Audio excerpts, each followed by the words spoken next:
আছে, অথচ আমার নবী রহমত আর কত প্রমাণ পান।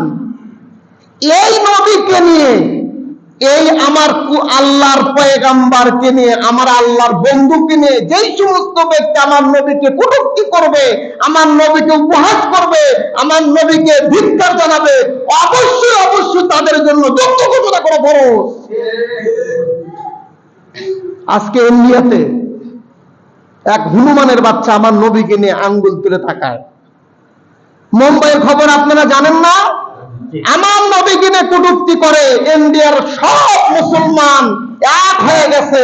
যেই ব্যক্তি আমার নবীকে নিয়ে কটূক্তি করবে, আমার নবীর বিরুদ্ধে কথা বলবে, দাড়ি না থাকলে থাকতে পারে, নামাজ কম করলে করতে পারে, ইমানের কাজ কম করলে করতে পারে, কিন্তু আমার নবীকে নিয়ে যারা কথা বলবে তার টুটি ছিঁড়ে ফেলে দেবে। কথা বলেন ঠিক কিনা? আমার নবীকে নিয়ে কটূক্তি, আমার নবী রহমত। হেই হিন্দু, তুই আমার নবীর জন্য তুই দুনিয়াতে থাকতে পারিস। হে ইসলামের শত্রু, আমার নবীর জন্য তুই শান্তিতে আছিস, আর আমার নবীর দিকে আঙ্গুল তুলে তাকাও। এতই বড় সাহস! এরা মুসলমান জাতি, এরা এমন জাতি নিজের আত্মা জান কুরবানি করবে তার নবীর উপরে একটা কথা বলতে দিবে না। কথা বলেন না কেন? কথা বলেন না কেন? এটাই হলো মুসলমানের চরিত্র। নবী আলাইহিস সালাতু ওয়াস সালাম যাওয়া মাত্র গাছ আস্তে আস্তে কি হয়ে যায়?